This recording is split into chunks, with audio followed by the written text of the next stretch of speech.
Warm good evening to all present here.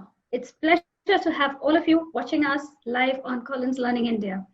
To introduce the RPF today, Mrs. Kashmira Jaswal is the Vice Principal at Navrachna School, Vadodara, a professional development facilitator and teacher trainer who is also a Microsoft Innovative Educator expert. She will tell us how to leverage the best of technologies and exploratory learning to be an effective 21st century teacher. Ma'am, all yours. Thank you so much, Vidya. Good evening, everybody. It is such a pleasure connecting with you all on this platform. We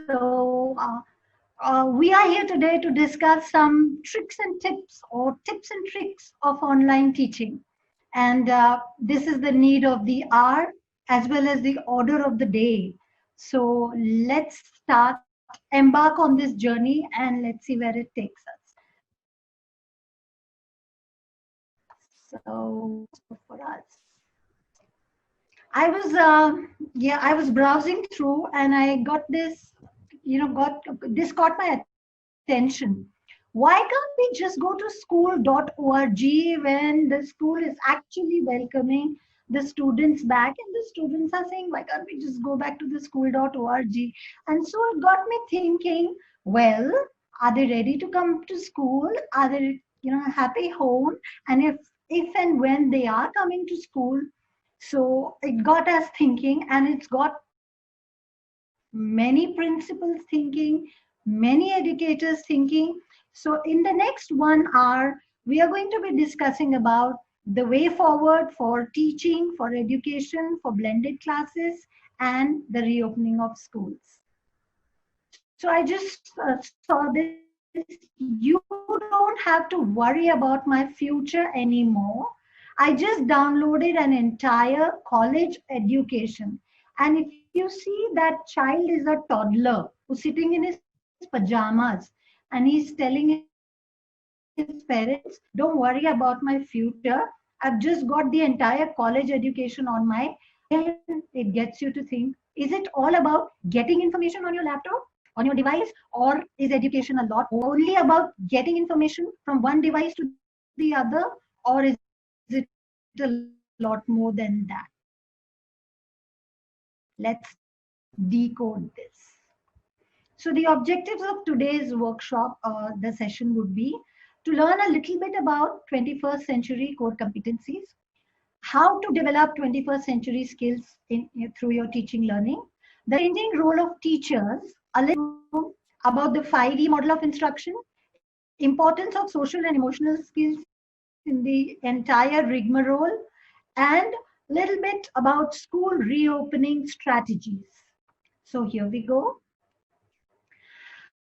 We know from human history that the latest learning science that success comes from combination of academic knowledge and the ability to work with others. Mind you, the ability to work with others. So academic knowledge per se is not the be all and end all of education.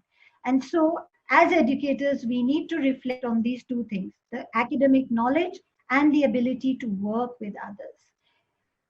Hold that thought, because in the coming slides, we are going to be discussing more about it. So where does it leave today's teacher to be? We are all educators. You are leaders of school, you are teachers, your HODs, you hold positions in your school. Don't you see yourself wearing all the hats here? I can see a comedian hat as well. I can see a negotiator hat as well. I can see a zookeeper hat as well. You must all have seen this, this clip art. But it catches my attention because, we relate to it. It's so relevant to us today. So, embarking on what is 21st century learning. So 21st century skills are a broad set of knowledge, skills, work habits, and character traits. It's not only knowledge, it is skills, work habits, character traits that are critically important to success for the millennials in today's world. And they are transferable skills that can be applied in all other areas in career, throughout the setting of a student's life. So it is like a platform where we enable that platform for them, and from that platform they take a jump to wherever the sky is the limit. So those are the 21st century skills. Now the National Curriculum Framework has decoded it in a very simple fashion for us, which is learning skills, literacy skills, life skills. Under learning skills, we have 4 C's, and then we have the IMTs, and we have flips under the life skills. So what are all these things? Let's take a minute to understand this.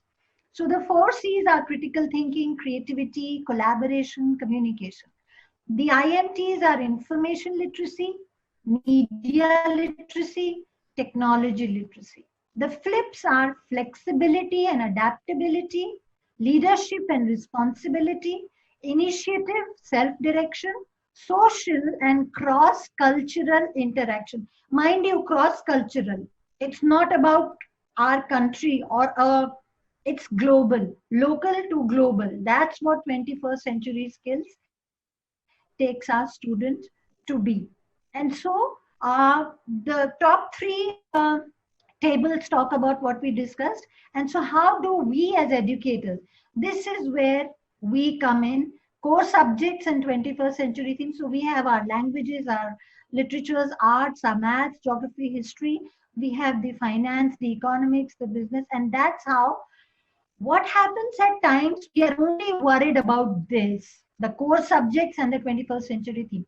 And we sometimes omit the other 3 categories. What we need to do is take a holistic view. And how do we do that?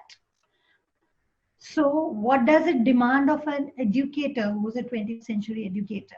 So we have to be an adapter, the educator has to be a communicator, a learner himself or herself, a visionary, the leader, the model, the collaborator, and the risk taker. Having said that, wearing so many hats, we come to how do we integrate that in our instructional planning. Now, within the triangle, we will look at it in our instructional planning. More often than not, we take care of it. The 3 R's, reading, writing, math, our content area, our 4 C's to a large extent.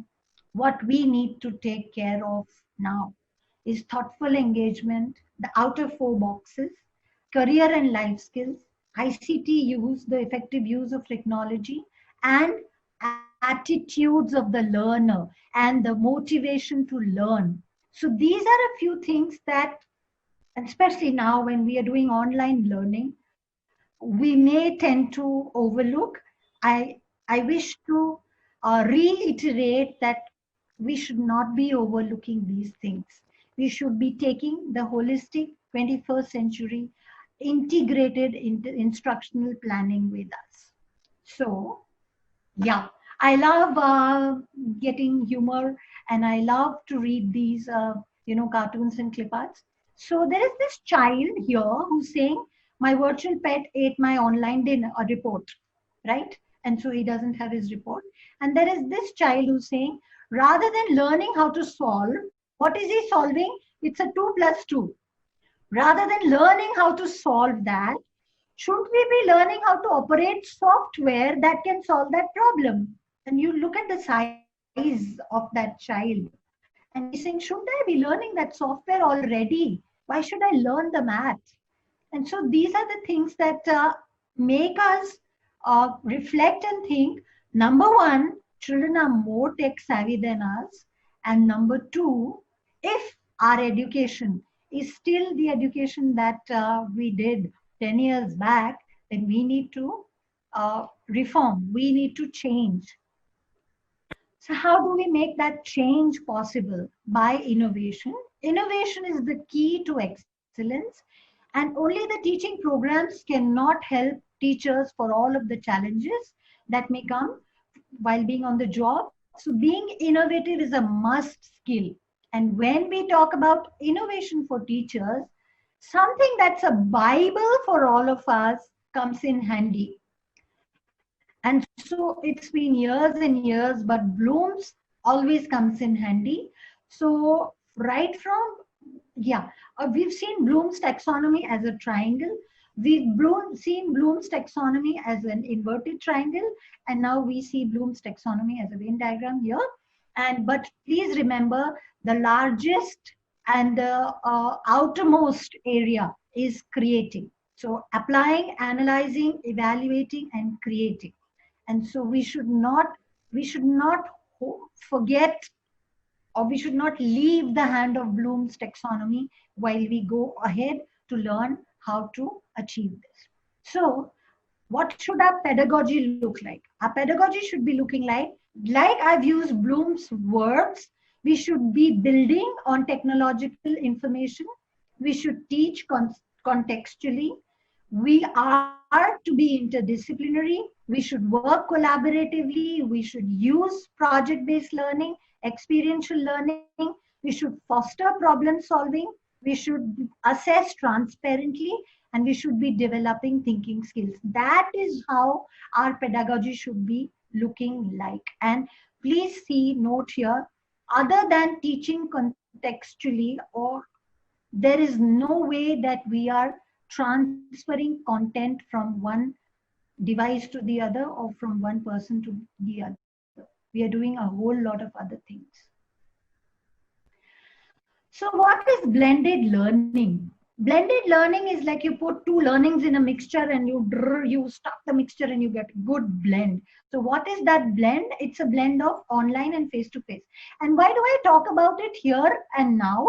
Because sooner or later, we are going to be reopening schools. When we do reopen schools, we may not have all that time on our hands to conduct. We may have a shorter academic year. We may have to compromise some subjects or some units or some chapters to be done online, and some practical based and experiential based subjects to be done in classes. So it is best to adopt this blended learning pedagogy. So blending the best of two instructional pedagogy, the online and the face-to-face. And so what is blended learning all about? Using different tools. Same teacher using different tools. How does she do that, or does that? So this is the way of the blended learning classroom looks like. Anytime, anywhere, access to learning. You can send some things at home for them to view, read. When they are coming to class, you get them to sit in groups and they are discussing, collaborating, communicating, doing creativity. At times, the teacher is just the facilitator. She just does self-directed learning. There is a high engagement of student. There is interactive media content that she can send in home for them to be prepared with when they come. There is real-time performance when they come to school, and they get a personalized learning path when they are home. So there's a lot happening in a blended learning classroom. So how do we know which is the right blend?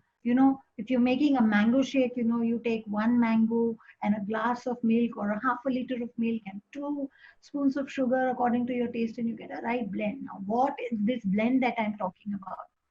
This is the blend of face-to-face interactions and the digital experiences. So what can the digital experiences be about? I start from digital. We can send them written materials, videos. We can send them scenarios. We can send them demonstrations or, experiment demonstrations, simulations. What does face-to-face interaction be? We can lecture in a large group when they come. They can sit in a group discussion. We can do one-on-one coaching also. Also, that one-on-one coaching at times can be on your digital media, which is remediation at times. So, how do you decide what content should go home, what content should be done in class, what content to be, in class, at home? So there are 3 ways you decide what's the content. What do you want them to know? What you want them to know can be sent in through articles, through videos. You can send it to them on through their whatever platform you're using, Microsoft Teams, Zoom, whatever you're using, your email, your ERPs. So you can send it to them.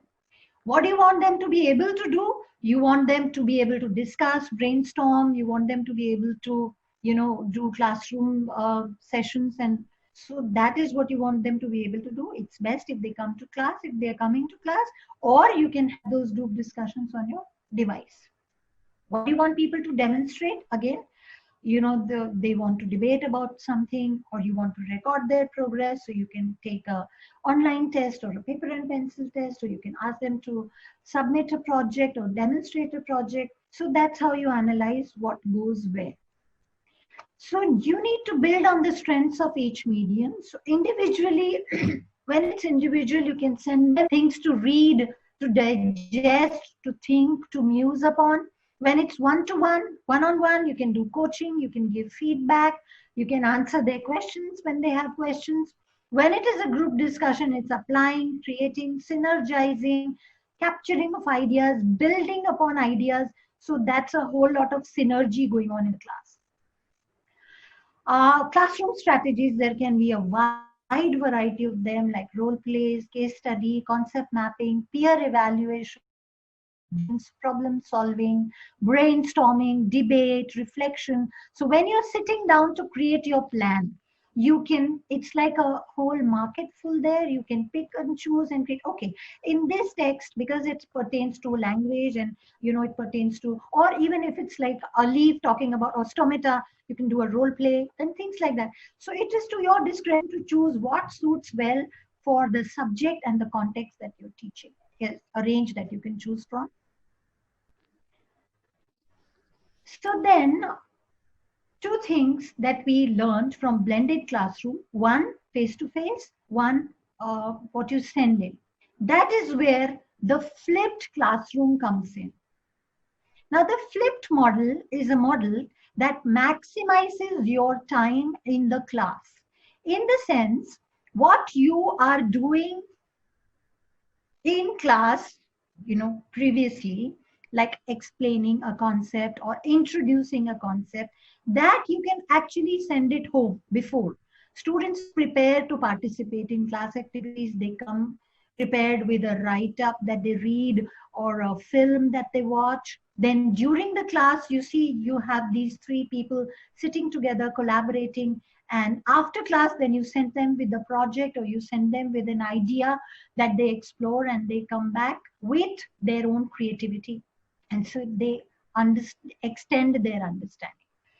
So the flip model looks like this. How is it different?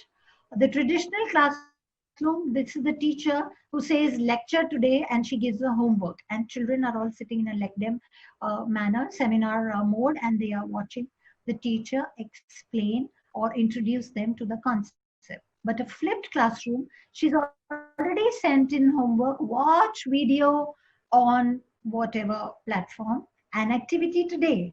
So children can see them smiling, they are already aware of the concept, and they are trying to decode that concept, and they are trying to work their way through the concept, analyze and apply.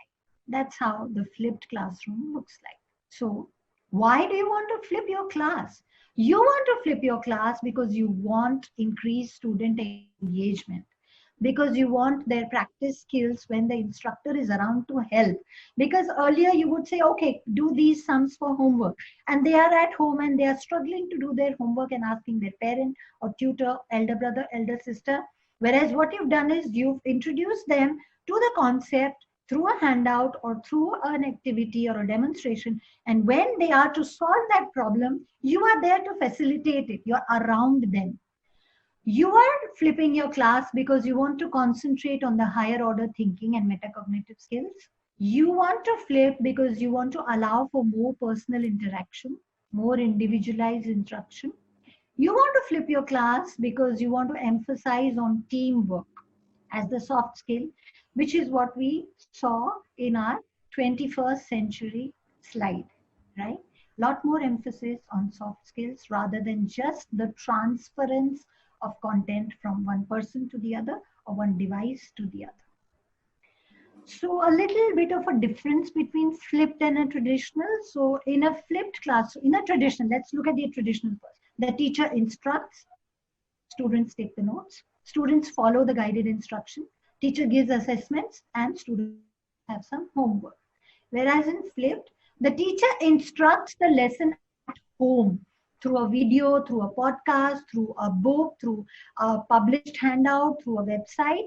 So they are already engaging with the content at home. When they come to class, they work for a deeper understanding of concepts and applications and connect to the content, and they receive support from the teacher because she's standing right there like a rock of Gibraltar to address all the issues, all the cobwebs that they have in their mind. She is there while they are trying to assimilate and analyze. So that is the benefit of the flipped classroom. And so, what kind of a content to shift? Where do you shift the content? So the content that you can shift is kind of video lectures. Either they could be made by the instructor, or you draw from online sources, and there are some videos and some articles that are published, provided by the publishers, or a combination of the things. Then you could send in some guided reading worksheets or outlines, or some quiz that just gets their laser beam pointers to the content that teacher wants to handle the next day, or a combination of all, or individual or collaborative activities that she can ask the children to do. So in a flipped classroom, the next day when they have come, so for a flipped class, definitely you have to send this shift the content at home 2-3 days prior to when you want to begin the lesson. Say you want to begin the lesson on Monday, you want to begin a concept of photosynthesis, or you want to begin a concept of Shakespeare, you want to begin it on Monday, Tuesday. It is a good time to send it out on Friday. So you send out your whatever handout, your video, whatever you want to send out. Please take your time, read it and come. The child is at leisure. He may read it once, he may read it twice, he may watch the video once, he may watch the video twice at a leisure, and so he's engaging with the content. So when he comes to class, you are very well practicing the discovery activities, the discussions, the case studies, the hot debates and the demonstrations in class. And those 40 minutes of the class that you have with them are very, very fruitfully used in the 4 C's that we see here: collaboration, communication, critical thinking, and creativity. We, as a teacher, as an educator, we are giving 100% time to this, which is one of the strongest pillars of the 21st century instructional pedagogy. So this is how today's classroom is going to look like. We give students a voice. They should learn from each other. They should have a voice. They should be able to, share their opinions. We give them choice. Okay, you have 3 days. You read up the content, watch the video, and at your own pace. We give them a choice. We give them voice. We give them choice. We give them time for reflection. Reflect it. Jot down your questions that you want to ask in the class. Jot down your difficulties. We give them time to reflect. We give them opportunities to innovate when they are in class, like build a hovercraft, or build a, make a video. We make critical thinkers out of them. Ask questions and challenge what you see. We make them problem solvers. We get them to do self-assessment because we send them quizzes, and we get connected learning. We bring experts into your class via social media platforms. And so this is how our classroom becomes learner-focused, learner-centered, right? So today's classroom should look like this, especially when you're blending your pedagogy. With that, we come to another magic pedagogical tool, which is called the 5E model of instruction. Now, the 5 E's are engage, explore, explain, elaborate, and evaluate. So, what are all these things? So, when we talk about engagement, that's the first step. We engage students with a challenging situation or a prior knowledge, or activate their prior knowledge through questions. So we provoke their, engagement with the content. For example, if you want them to talk about photosynthesis or a respiration in a plant, so maybe the teacher gets a plant covered in a bottle, and she will demonstrate why are the droplets accumulating, and so questions, why are there droplets of water? engaging them, getting them to think, explore. Students investigate the phenomena, their prior knowledge is challenged, and ideas are created. So students, they want to, they are asked to explore. Okay, go ahead, go home, do an activity at home and explore what happens. Come and tell me what happens. Explain. They come back next day and they explain what they learned. Then the teacher elaborates or the student elaborate. They learn more about the topic. They extend their knowledge. Elaborate is also called extend. And time to evaluate their learning. They could collaborate and do a project together. The teacher could take them through a quiz, or they could do a speech or a role play, and that's how students reflect. And it could be peer evaluation, it could be teacher evaluation, it could be self-assessment. But the child is taken through the entire process of absorbing, assimilating, analyzing, creating, evaluating. Remember the Bloom's, the Bible that we saw, the loop Venn diagram? And so through this pedagogy, we are doing a full circle in learning. So we will just, take this one by one, and I am going to be throwing a question to you, and I hope that we get something out of it. So assessing the learner's prior knowledge is engaging. Engaging is mind to learn something new. Time to ask, why did this happen? What do you want to know about the topic? So what could you do? Say, if you're a science teacher and if you're doing chlorophyll, if you want to teach the function of chlorophyll, what kind of an activity would you like to do to engage them with that? If you're teaching them photosynthesis, can I get a quick engaging activity from you? If Rageshwari or anybody could help me. I'm waiting for the answers. Okay. And I have a few pointers here, so, and you may choose, but your own creativity if you want to show. Or a language teacher, if you want to teach about Shakespeare, what kind of an engaging activity would you do with them so that they start thinking towards the subject at hand? Anything, any teacher.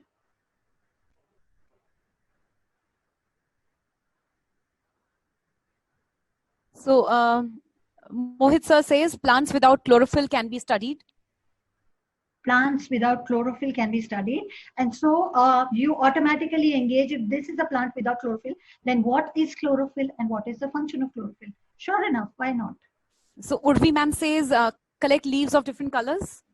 Yeah, and there are different colors leaves. So why are some leaves green and some albinos and some, why not? You come to the green part of the chlorophyll. Yeah, Mr. Abhinandan says role play. Absolutely. Absolutely. So you engage yourself with the content. Let's move on and then let's see what happens next. Okay, so explore. So here the objective for learners to work collaboratively to generate ideas, explore questions and possibilities.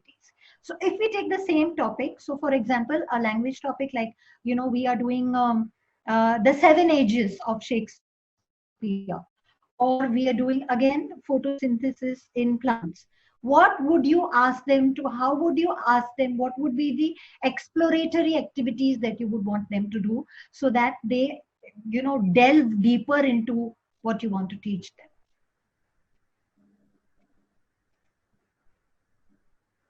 So I'm just waiting for some responses. Yeah, and I have a few models written down over here, and you can take a jump from here and, So Anju ma'am says personal life of Shakespeare can be shown, probably. Yeah, shown means engaging. So we are engaging them. That was the first step. That could have been an engaging activity. You're talking about explore now. So Shilpa ma'am is sharing her experience. She says English Day was celebrated as Shakespeare Day. Quiz was done. Which is a lot of exploration for them to explore more write-ups, more themes, more ideas. Yeah, yes, sure. Anybody else? So tongue twisters. Yeah, tongue twisters for the language. You're exploring more of tongue twisters. We were talking about Shakespeare, right? Yeah.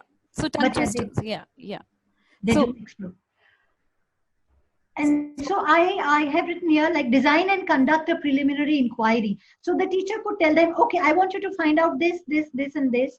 So they go and conduct that inquiry. She could give them a kind of a form that they, for example, if she's teaching mathematics and she's teaching area or perimeter, and so she gives them a sheet and she tells them, okay, I want you to find out the perimeter of the TV that you have, you know, or your wooden frame, window frame, wall, anything. And so they are exploring more with the formula, right? So that's exploration, constructing a model maybe, and perform an investigation maybe. So we move on to explain.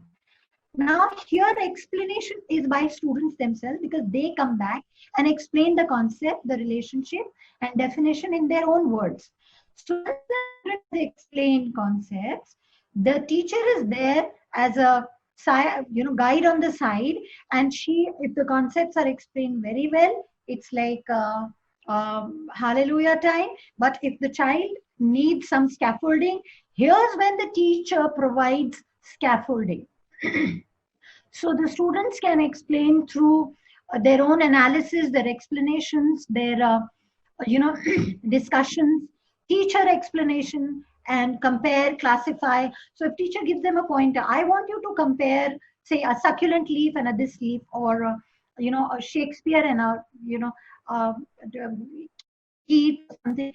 So she explaining how Shakespeare is different from the other author. Then we go to extend. Extend is as good as expand. So extend and expand can be replaced with each other. Some people call it expand, some people call it extend, but they are a part of the 5E methodology. So you extend by giving a different problem, by asking them to make decisions, by asking them to make more inquiries, compare, classify, apply. And the teacher can extend by supplying more information or more formula derivatives, so that they can apply those formulas, those derivatives, which is increasing the depth and breadth of student understanding. Here is where again the teacher can work as a scaffolder for them to be able to expand their knowledge. And the last but not the least, evaluate. So students' performance can be evaluated, their concept, their skill, their applications, their processes. And it is very important that the teacher develops a rubric here, and the performance assessment is done through a product or a process or a journal entry or a portfolio or a simple quiz or a paper and pencil test, or again role play. A whole variety of tools can be applied for evaluation. So 5E pedagogy is a wonderful pedagogy to take the student in a full circle of creative thinking and assimilation. But this is not again the be all and the end all of education, because a good teacher, like a good entertainer, must hold his audience's attention. Only then he can teach his. Again, so what does the teacher do to hold the attention? Sometimes, remember the multiple hats, the magician, the dramatist, like India's sabse bada dramebaz, that's a teacher for you. And I'm sure all of you relate to this concept. But other than being a dramatist and a magician, there needs to be a lot of variety of inputs that a teacher can gather to stimulate the gray cells for a student. How do you curate that content? Thankfully, these days there's a lot of content that's available online. There is a lot of content that are teachers curate through the publishers, through school, their lesson planning, their books, and a lot CBSE, the MHRD is helping with the Diksha apps and stuff. So there's a lot of content that can be curated by the teacher to hold the audience's attention. So we come to the point now, having transferred the content through engagement exploration. You have it there. How do you build the social skills? Because social skills are again a very important factor of your 21st century pedagogical system. How do you do that? We have developed a lot through games. In our school, Navratna School Sama, we have a board game library. It's an entire library where where teachers have designed this board game library. All of the teachers in our school, they've designed board games for the content that they want to teach. A math teacher has designed a math game, science teacher has designed a science game, language teacher has designed a language game, whatever subject. And so there is a period when they sit down and play these board games and learn social skills of taking turns, of being polite, and also the content that is at hand on the board game. So it can be done. Social skills can be taught. Games. How else? It is so important that we teach our students to identify their emotions and how to manage them in a healthy way. It is very important, true, and critical to their success. And nowadays, they spend a lot of time with the teachers, so it becomes teachers' responsibility to be able to help them cope through their emotions, identify their emotions. There are a couple of skills that we want to talk about. So interpersonal skills. We talked about interpersonal skills in the 21st century. And so what are they? Let's try and understand. And then we will go on how to do it. So what are interpersonal skills? There's a variety of them. There are negotiation skills, team building, communication skills, conflict management, persuasion, affirmation, adaptability, and all these skills will not come, they will not absorb until they are doing collaborative work, until they work in a group, until they will have conflicts. They will want to one will want to persuade the other to accept his idea. They will have to communicate their ideas. So it is very important that when we are doing a flipped class, or when we are doing blended learning, we do give them projects that are group projects where they can go explore, come back, share their ideas, expand, come back, share their ideas. So what are social and emotional learning skills? They need to learn self-management, which is managing emotions. They need to learn self-awareness by recognizing values, strengths, challenges, by being responsible decision makers, ethical, constructive choices about personal and social behavior. Today, the biggest challenge with teachers is how to conduct an online assessment, because they will surely open up a Google site or look through their book. So how to do that? Biggest challenge with the teacher today. So how to do that? But if we inculcate this through our teaching learning methodologies, we inculcate responsible behavior, we will be able to inch by inch, step by step, reach there. It starts right at the beginning from a very early age. Their relationship skills and their social awareness to show empathy for others. So it is very important. This diagram is very important because one without the other is incomplete. Pedagogy is incomplete without social emotional learning. These are the life skills. So it is incomplete if we are not doing that we are not a 21st century educator. I've listed down a couple of social skills again, because especially when we are doing an online class. I got this on the table here, because when we are doing an online class, we need to understand children need to take turns. They need to keep their mics on mute. They need to wait patiently to be able to respond. They need to use quiet voices. They need to follow directions, compliment others. Yeah, you've done a good job, and then take turn. So some of the social skills that it's very important. It's important to lay down the ground rules right at the beginning. These are the ground rules of my class. I'm sure we all are going to follow it. We are going to stay on task. Keep your video on so that we are all, on task. Please keep your mic on mute when the teacher is speaking. Turn by turn, you will speak. So all these things are the social skills. We, more often than not, we do come up and say, "Oh, my class was a ruckus today." Then we need to take a step towards developing those skills in our classes. It will take us time, but it happens. And then after a few days, you will see, oh, it was like butter. Your class was like smooth as butter because they've all fallen into those social etiquettes of those online teaching etiquettes. And then, the communication goes so smooth. So the skills and attributes of today's learner, we are summing it up. Effective oral and written communication, collaboration across networks because they may have to work on online, they come to school and a lot of networks, they go research something.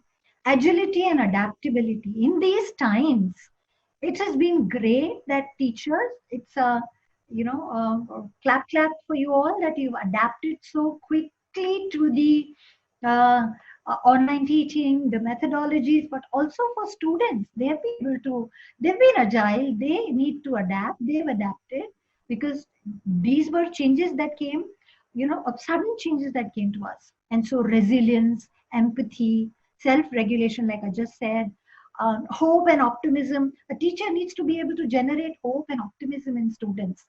Curiosity, imagination, initiative, entrepreneurialism, critical thinking, problem solving. So these are the skills and attributes of today's learner. And we as educators need to bear this in mind and empower ourselves with those tools, technologies, and pedagogies which will help us to get this to accomplish this with our students. Because, like this child says, why am I going to school if my phone already knows everything? Everything is there on the digital platform. Everything is there. Google Baba, Wikipedia Baba, say anything, it's all available there. What role as a teacher if it's everything is there on the phone? Our role is to point towards that direction that he needs to explore and come back and explain. He needs to analyze, he or she, come back and present it. Sit with friends and work on those skills. That's where we come in. Otherwise, it's all there on their device. We need not worry about. So 10 skills of modern teachers is where is number one, commitment. Yeah, we need to be committed to our goal. We need to be very prepared, also organized. So we need to be organized with our content, with our of the tool that we're going to be using. Tolerance, be a bit of a storyteller, be open to questions. We need to be social. We need to be innovative, technology enthusiast, and we need to be a little bit of a geek. Now, all of us are not geeks. I'm not a geek, but I'm learning. Because this, do you see the center of this entire educational experience? It involves social presence, cognitive presence, teaching presence.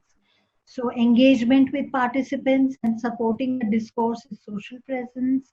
The cognitive presence is engaging with content, regulating their learning. The teaching presence is engagement of their goals, directing their goals, the setting, the climate, and all of this together. The heart of this diagram is the holistic educational experience that we are providing. And so we need to be prepared to do that.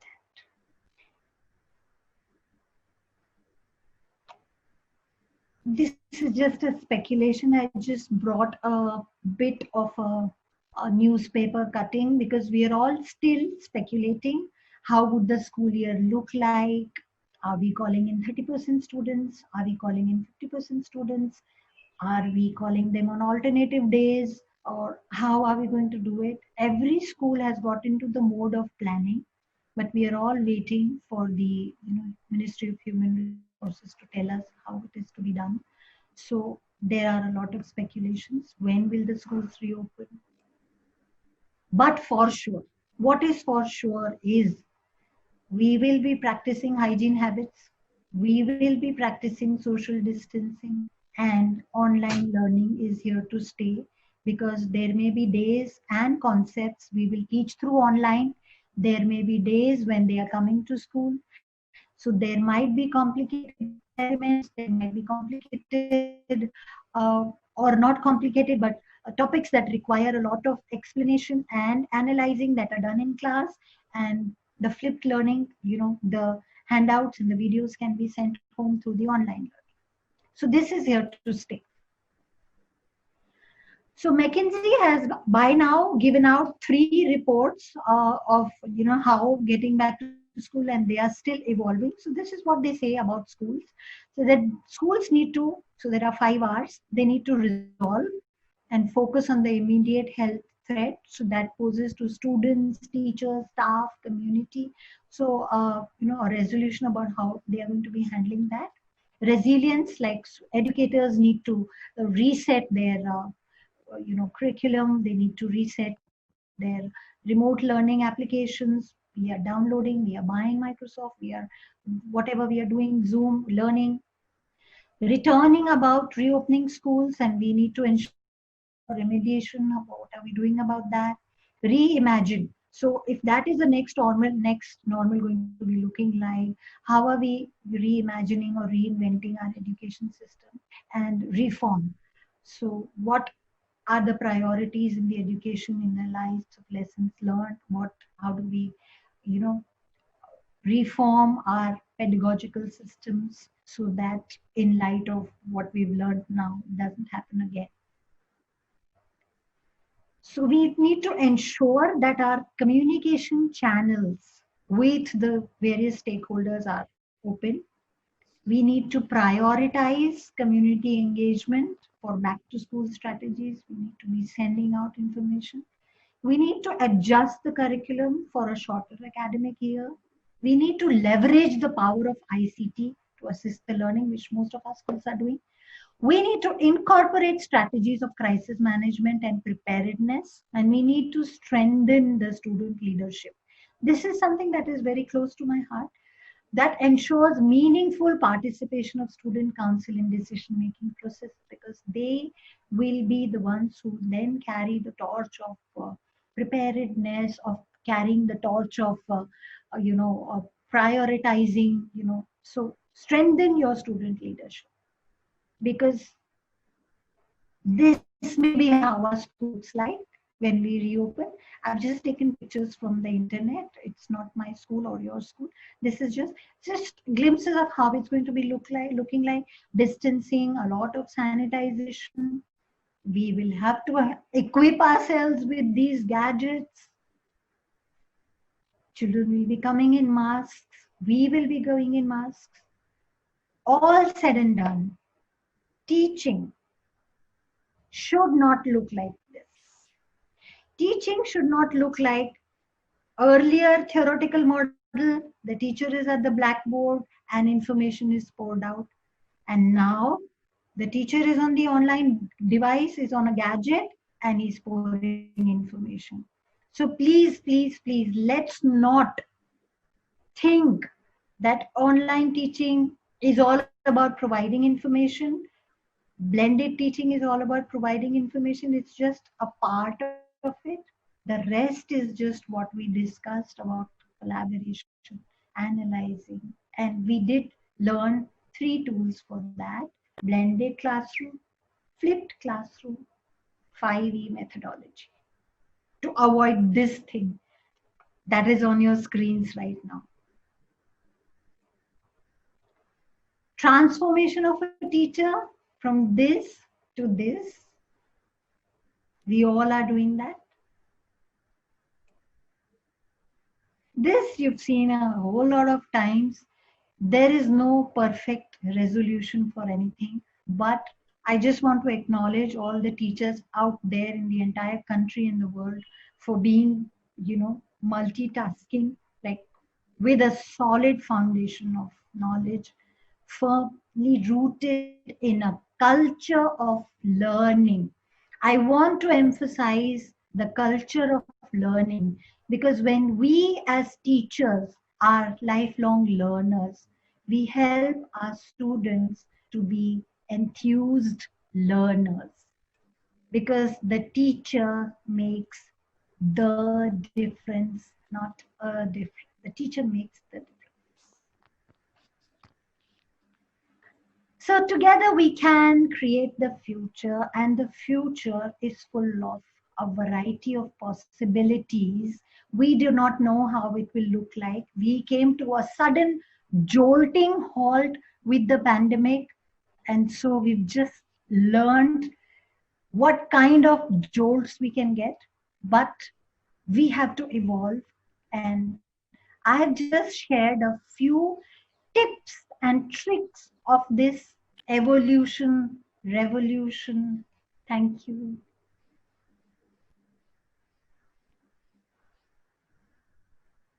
Thank you so much, Kashmira ma'am. Thank you so much for your valuable inputs. It was indeed a wonderful session. So we have a few questions, ma'am, from the audience. I'll read them out to you one by one. So the first question goes like this. So Daljit ma'am, is requesting for a few suggestions for word games to indulge students.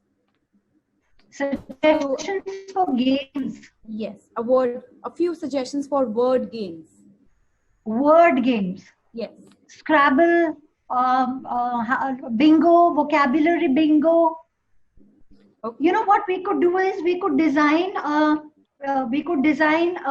vocabulary bingo and send it out on the online class. If you're talking about online, if you're talking about in class, there are a lot of games you can play. But if you're talking about online, there are lots of vocabulary games like you play Howsy Tambola, similarly bingo. So you could send out sheets to them, and then when the teacher talks, speaks out a term, and the meaning of that term is in their Howsy ticket, and so whoever gets to cross out their bingo first gets. So you could do it for synonyms, you could do it for antonyms, you could do it for a lot of. Just one example. Well, that's interesting. Thank you so much, ma'am. Hope this answers Daljit ma'am's question. So, ma'am, the next question goes like this. How do we retain students' attention till the end of the class? Oh, that the teacher has to wear the magician's hat.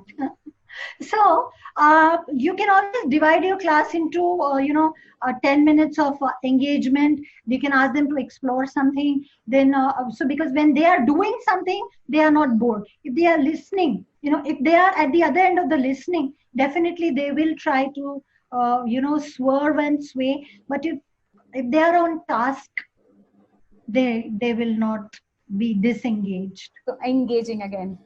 Engaging again. Right. So, ma'am, the next question says life skills and subject knowledge. Why is it that we have a huge gap between the two? Life skill. We just discussed a whole lot of life skills and how to build it into our curriculum. So it is upon us to not have that bridge, that divide. It is upon us as teachers to. So there are many examples of teachers who automatically bring in a whole lot of life skills, because if I have given you a collaborative task as a teacher, and if I have already set, laid down a set of rules, you will take turns to speak, you will not speak out of turn, you will respect, so if somebody is speaking, I say track the speaker. So I have tracked the speaker written on my class, and so I just have to point towards it and everybody tracks the speaker. So I'm automatically getting in life skills by asking the child to respect the speaker. This is life That's skill. so true. Yeah. So ma'am, the next question is, ma'am, please guide us on remedial planning. So if we can have a few tips from you, because you've been running a very successful school, and if you can share a few tips how to remediate. So remediation, what we could, if it's a school situation, if it's, you're going back to school, if you're talking about going back to school, remediation is incorporated into the timetable. We have our school coordinators who have incorporated our counselors. They have incorporated a remediation period, and teachers have been trained for remediation. So they, children are sent to them, and whoever is in each class lacking behind in a mathematical concept. So once you've done your formative and you've identified children for a concept, they are sent to the remediation teacher. And in our school, we've got a lot of subject teachers who are trained for this. And so they take remedial classes. Now, if you're talking about online classes, if you're in these pandemic times, Right. so again, in the blended learning, there was one-on-one learning. So at that point in time, if in a class of 40, you have 2 or 3 students who have an issue or a doubt, one would have to go one-on-one and solve that doubt, so that that doubt is not pulling that child back when there is collaboration and analyzing of the concept going on. Okay. That's great, ma'am. Thank you so much. So how to handle doubts of students? So this is most of the children, most of the audience have asked this question, how to handle the doubts.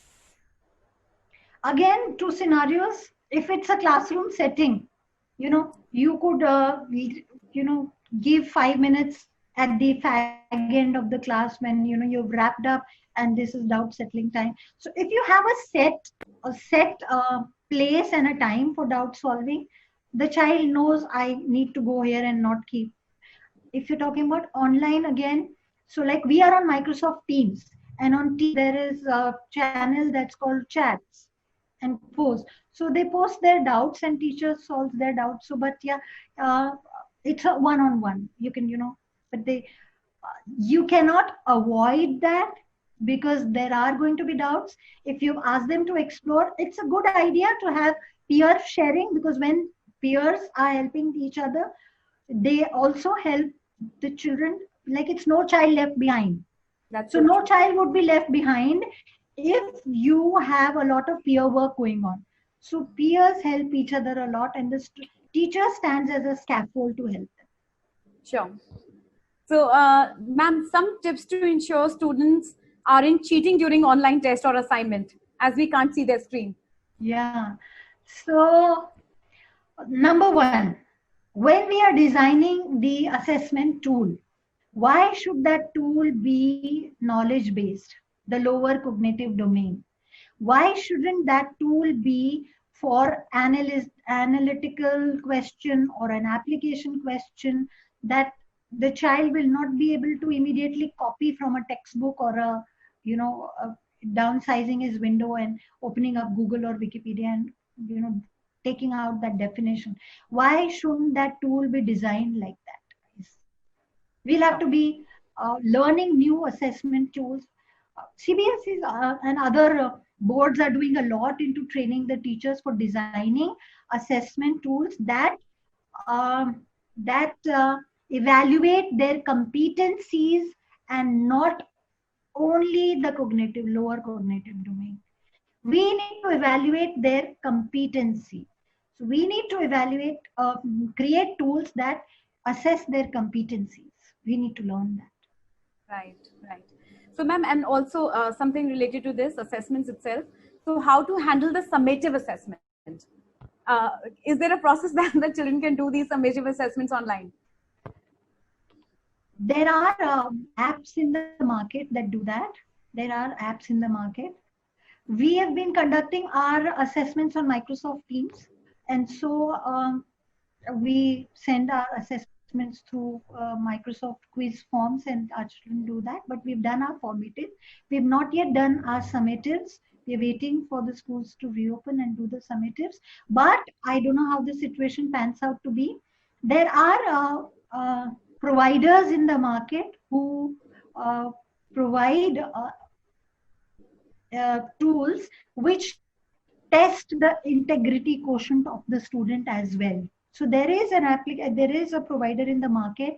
If the child has gone on a test, it will show you. So if you move your eye down, it will show your integrity quotient. If somebody else is coming to the room, or if there's a movement around you, your integrity quotient goes down. So there are providers in the market that have applications like that.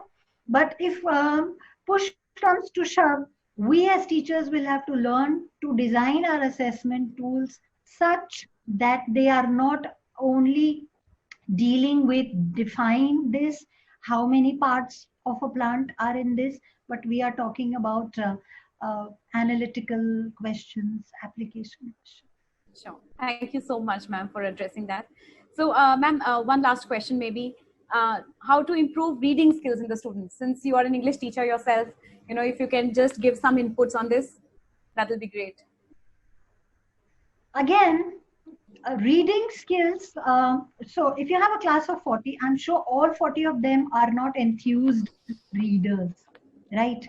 But if we are able to trigger that enthusiasm, say I want to, trigger that enthusiasm about Shakespeare, and I just told them a story in a very simplified version or with a lot of intonations, and I've enthused them by a synopsis of that, and then I tell them, okay, go and read this little handout and come tomorrow. They will read it because I've enthused them about it.